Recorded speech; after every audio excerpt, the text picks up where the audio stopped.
Good morning, guys. Hey, and gals.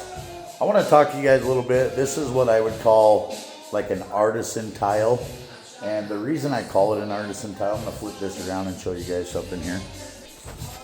So, these tiles, when you pick out these pattern tiles like this, they're usually not exactly the same size from one side to the other, going this way. And so what you end up with, you can look and see this. I'm a little bit short on this end right here, that corner.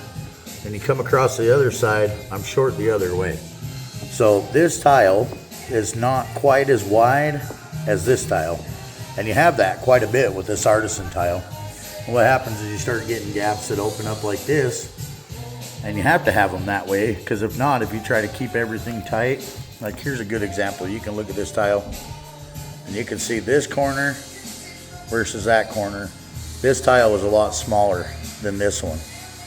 That's pretty normal for these. That's why I call them artisan tiles, because they're not meant to be perfect. But if you want to tile something like this, you're gonna do like I did here and pre-cut the whole thing and get everything to fit and line out where you want it to.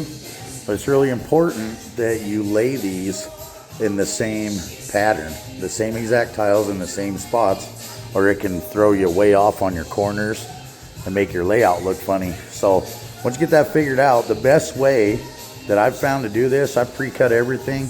Now I'm gonna pull everything off of here, starting in reverse, and put it down on the floor over here. But I always number my tiles. And the way I do this is I always number them from the same position that I'm gonna be sitting when I start tiling. That way, as long as that number is upright and I can read it, it's not upside down or anything, I don't have to worry about the pattern. I've already figured that out. Now I can just do the 1, 2, 3, 4, 5, 6, and everything's looking right at me. And so that's the fastest way that I've figured out to where you don't have any problems when you start setting this to get everything to come out the way you planned it. Anyway, that's a fun little deal for you. By the way, this is going to be for a fireplace, obviously, a gas fireplace that we're putting in. The construction on this pedestal, we ripped down. We have a height that we really want to be at. So we ripped down some 2x4s to 2 3/4, built our subframe, then we put a 3/4 particle board frame on here, and then we screwed a 1/2-inch piece of cement board. So it's a very solid frame.